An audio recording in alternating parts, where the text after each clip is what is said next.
Како лајт мотив во целата програма, која неколку месеци ја работеше тимот на Социјалдемократскиот сојуз, врзана со земјоделците, се две работи.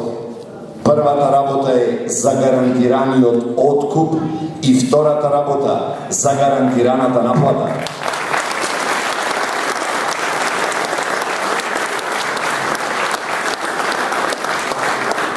Покрај ова, решенијата кои ги понудивме за да се развие земјоделието, прво е поврзано со субвенциите.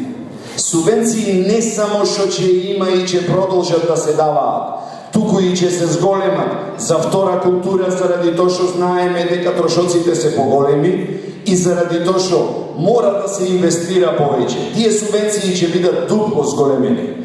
Покрај тоа, субвенциите ќе бидат делени на време.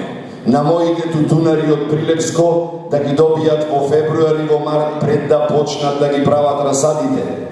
На луѓето кои се занимаваат со стока да ги добијат на средина во летото, за да можат да ја купат храната кога е наевтина, одма после жетвата. И на сите останати корисници на субвенциите од државата да ги добијат во вистинско време.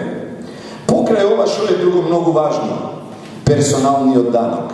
Свесни за тежината на работата која ја работат земјоделците, следниот период од 28 април натаму персонален данок за земјоделците нема да има.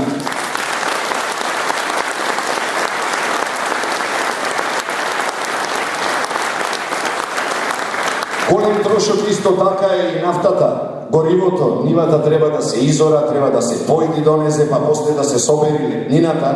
За сето тоа понудуваме субвенционирана зелена нафта, нафта која ќе биде на пола цената од нафтата која ќе ја трошат возилата за превоз.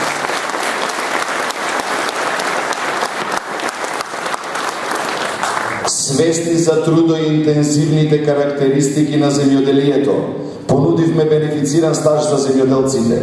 Секои 12 месеци ќе се пресметуваат, ќе се бројат како 13.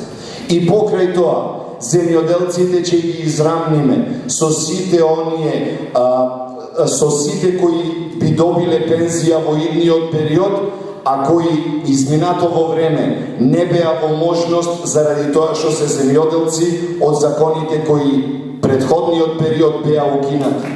Тоа значи дека ќе имаме старосна пензија независно од бројот на години на стаж, која ќе биде државна социјална пензија.